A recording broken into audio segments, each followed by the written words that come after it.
Me alegra saludarles. Estamos aquí para compartir un mensaje de esperanza basado en el Evangelio de San Juan, como lo hemos estado haciendo las semanas pasadas. Hoy el pasaje que analizaremos es San Juan capítulo 2, versículos 13 al 22, la ocasión cuando Jesús purifica el templo. Me permitiré dar lectura a este párrafo bíblico y entonces hacer las reflexiones y aplicaciones pertinentes. Estaba cerca la Pascua de los judíos y subió Jesús a Jerusalén y halló en el templo a los que vendían bueyes, ovejas y palomas y a los cambistas allí sentados. Y haciendo un azote de cuerdas, echó fuera del templo a todos, y las ovejas y los bueyes, y esparció las monedas de los cambistas y volcó las mesas. Y dijo a los que vendían palomas: quitad de aquí esto, y no hagáis de la casa de mi padre casa de mercado. Entonces se acordaron sus discípulos que está escrito: el celo de tu causa me consume. Y los judíos respondieron y le dijeron: ¿qué señal nos muestras ya que haces esto? Respondiendo Jesús les dijo: destruid este templo y en 3 días lo levantaré. Dijeron pues los judíos: en 46 años fue edificado ese templo, y tú en 3 días lo levantarás. Mas él hablaba del templo de su cuerpo. Por tanto, cuando resucitó de entre los muertos, sus discípulos se acordaron que había dicho esto, y creyeron la escritura y la palabra que Jesús había dicho. En esta ocasión es la primera Pascua dentro del ministerio de Jesús. Y nos dice que subió a Jerusalén. Ciertamente Jerusalén estaba en una parte alta y él participó y asistió para participar de esta primera Pascua. Pero se encontró que el templo estaba lleno de vendedores que vendían bueyes, ovejas y palomas, y además estaban los cambistas. Sucede que para la fiesta de la Pascua, así como también para los ritos propios del templo, para la purificación de las personas, había que presentar sacrificios, que podría ser palomas, ovejas o bueyes. Pero muchos de los judíos venían de lejos, y así que no podían traer o no traían desde sus lugares de origen estos animales para el sacrificio. Y ya en el mismo templo entonces se les vendían para que ellos los ofrecieran el sacrificio. Pero también estaban los cambistas, porque solo se utilizaban monedas propias del santuario. Así que una persona que venía de Galilea o que venía de algún otro lugar de Palestina, al llegar al templo para ofrecer su sacrificio, lo que hacía primero era cambiar el dinero. Cambiar el dinero por monedas propias del santuario.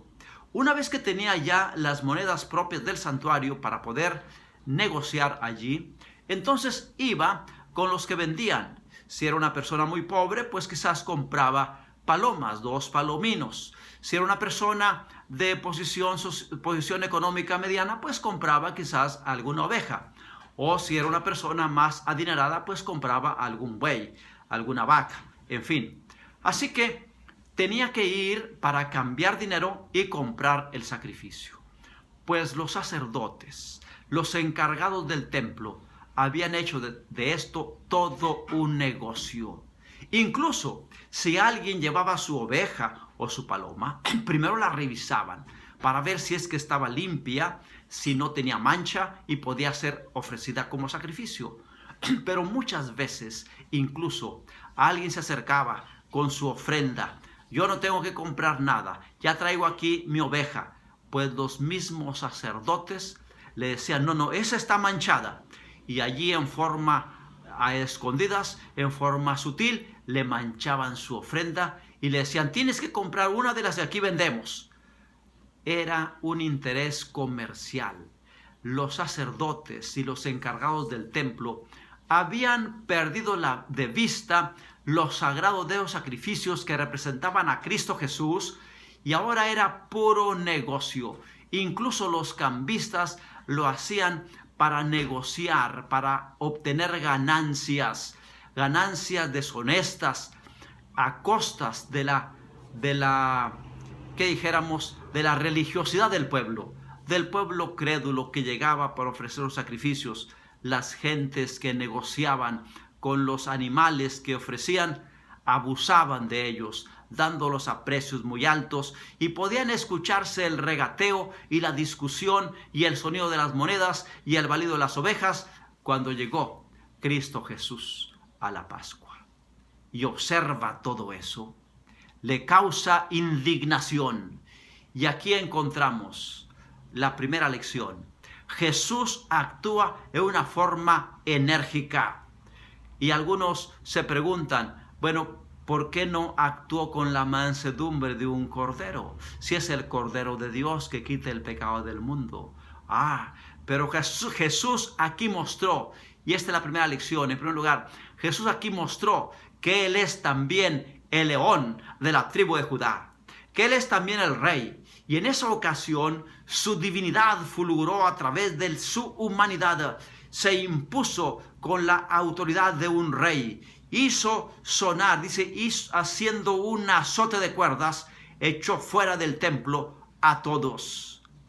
Esto nos presenta que en Jesús se combina tanto la misericordia como la justicia.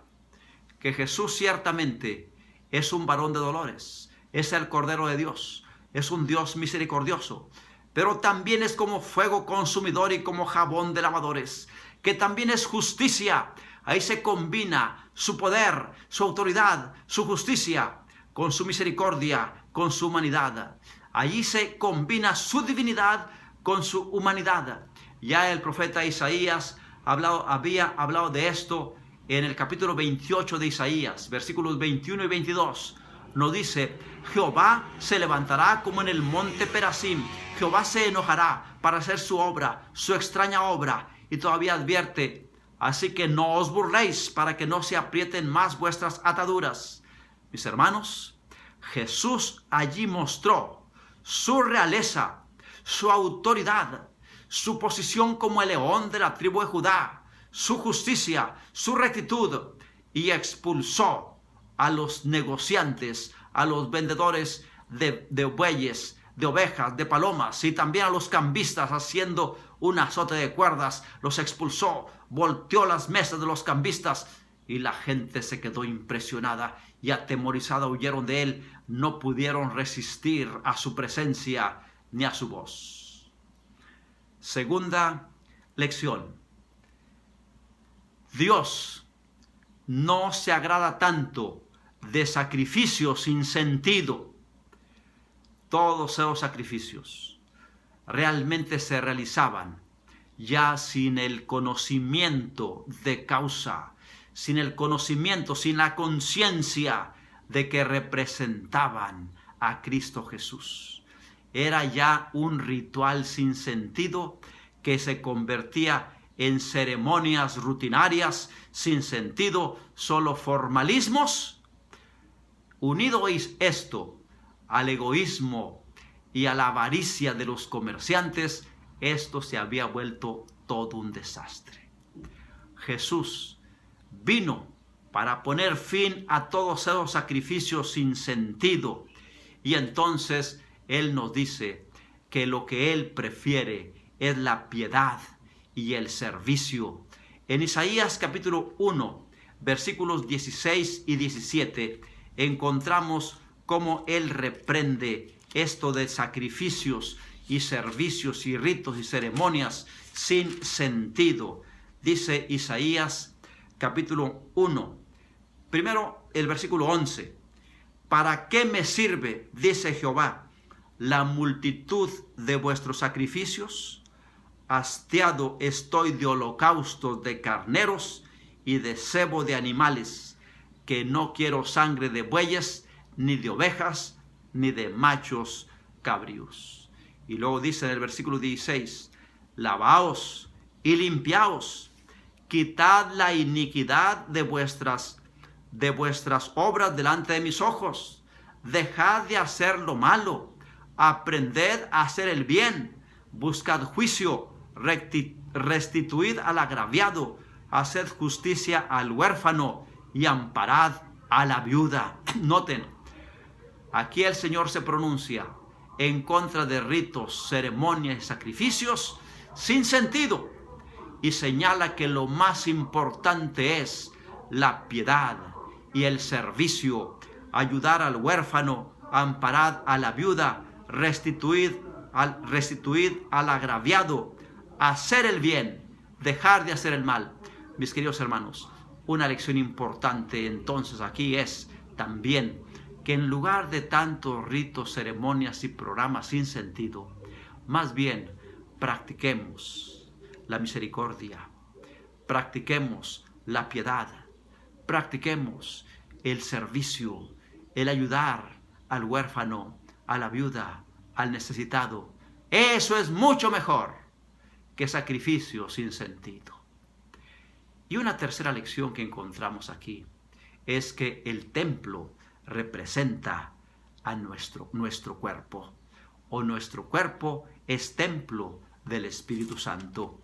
Jesús mismo aquí compara al templo con su cuerpo, al decir, destruid este templo y en 3 días lo levantaré. Se refiere a su propio cuerpo. ¿Por qué? Porque como dice el apóstol Pablo, nuestro cuerpo es templo del Espíritu Santo. Dios nos creó para ser su morada, porque Él quiere morar en nuestro corazón. De modo que tú y yo fuimos hechos para ser templos de Dios, templos del Espíritu Santo.